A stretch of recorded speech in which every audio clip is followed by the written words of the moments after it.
जितने भी युवा बच्चे हैं जिनका विवाह हो गया है या जिनका विवाह होगा, इस रूल को मत फॉलो करो, हम दो हमारे दो, हम दो हमारे 5-7। नहीं, हंसिए नहीं। आप एक बात बताओ, पहले आप लोग जब कहानियां सुनते हो, फलाने राजा थे, उनके 1000 पुत्र थे। स्वयं दक्ष एक बार में 60,000 पुत्र हुए। सगर 60,000 पुत्र मारे गए। ये हमारे पूर्वज थे। क्या करते थे? बोले सृष्टि का सृजन। ये सृष्टि तुम्हारे लिए नहीं है, ये परमात्मा की सृष्टि है। ये पृथ्वी परमात्मा की है, जल परमात्मा का है, आकाश परमात्मा का है। तुम्हारे घर में जो आत्माएं आ रही हैं वो परमात्मा की हैं। तुम हो कौन? मैं तो आपको एक और सलाह दूंगा, अगर मानो तो जरूर मानना। अगर 5 बच्चे हैं, 4 बच्चे, तो सबको इंजीनियर मत बनाओ, सबको डॉक्टर मत बनाओ। तुम्हारे घर में जिन जिन चीज की जरूरत है वो भी बनाओ। जो कम पढ़े लिखे बच्चे हैं उन्हें मैकेनिक बनाओ, गाड़ी का मैकेनिक बन जाए। हमारे घरों में तमाम ऐसी चीजें, एसी बनाने वाले नहीं, एसी बनाने वाले का कम पैसा कमाता है क्या वो? चाहे वो 2-3 महीने ही काम करता है, 4 में 4 नहीं, ज्यादा काम करता है, लेकिन एसी बनाने वाला मैकेनिक खूब पैसा कमाता है। हम आपको इशारा कर रहे हैं कि ये जो छोटे छोटे काम करने वाले लोग हैं, चाहे वो प्लम्बर हो, बिजली वाला हो, गाड़ी बनाने वाला हो, टेलर हो, जिनके पास डायरेक्ट हमारी बहन बेटियां जाती है वो असुरक्षित हैं वहां। तुम चले गए कमाने के लिए घर से बाहर, घर में नल खराब हो गया और प्लम्बर हिंदू है ही नहीं, आएंगे कोई और घर में बहू अकेली, बेटी अकेली, क्या करोगे आप? मोस्टली टेलर हिंदू नहीं है अब, और हमारी बहन बेटी वहां जाके नाप देती हैं, नंबर ट्रांसफर हो जाते हैं। मोबाइल मैकेनिक हमारी बच्चियों के वो नंबर करते हैं, फोन ठीक करते हैं, उनमें से एक आध कोई वैसे आ जाए तो वो वैसे फंस जाती हैं।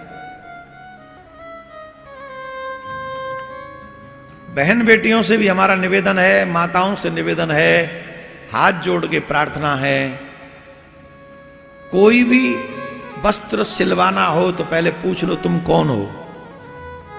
हाथ जोड़ के प्रार्थना। और हमारा कोई प्रॉफिट नहीं है इसमें, हमें कोई रसगुल्ला नहीं मिल रहा है इसमें,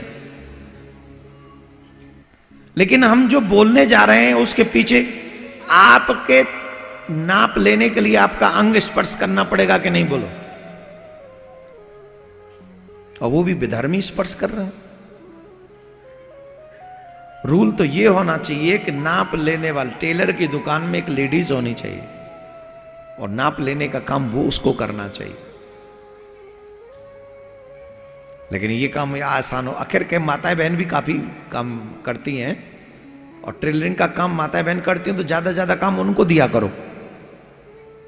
ज्यादा से ज्यादा काम किसी भी जेंट्स टेलर के पास जाने की बजाय लेडीज टेलर के पास ही हमारी माता बहनों को जाना चाहिए, अपनी सुरक्षा को ध्यान में रखते हुए।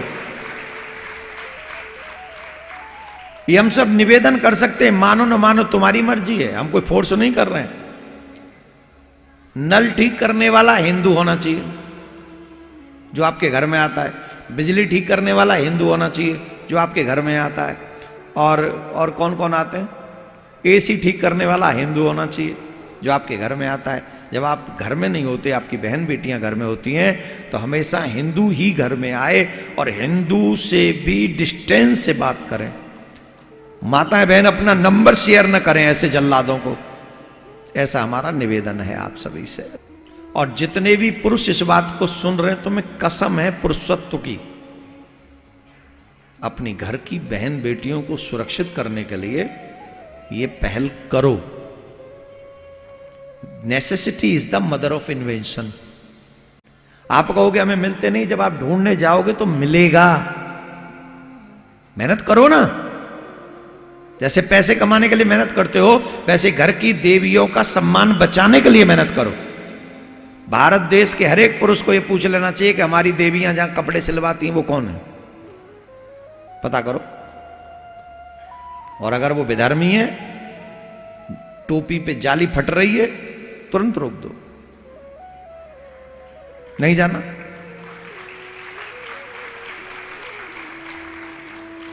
बिल्कुल नहीं जाना, मना कर दो। कोई भी वस्तु आपके घर से ज्यादा स्वर, अरे यार तुम सोचते नहीं हो महाभारत का युद्ध देवियों के सम्मान के लिए हुआ, रामायण का युद्ध देवियों के सम्मान के लिए हुआ। उन्हीं देवियों को तुम किसी के भी आगे भेज देते हो, ये है कि नहीं है?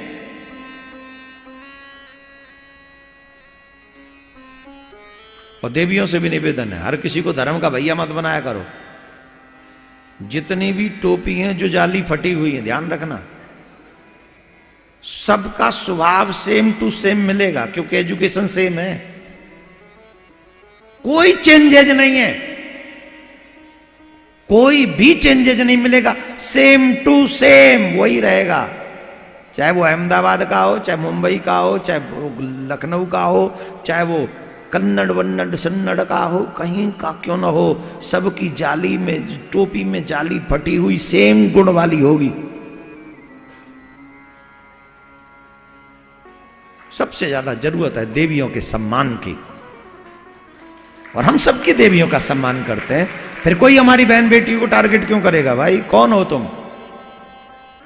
राधे राधे बोलना पड़ेगा।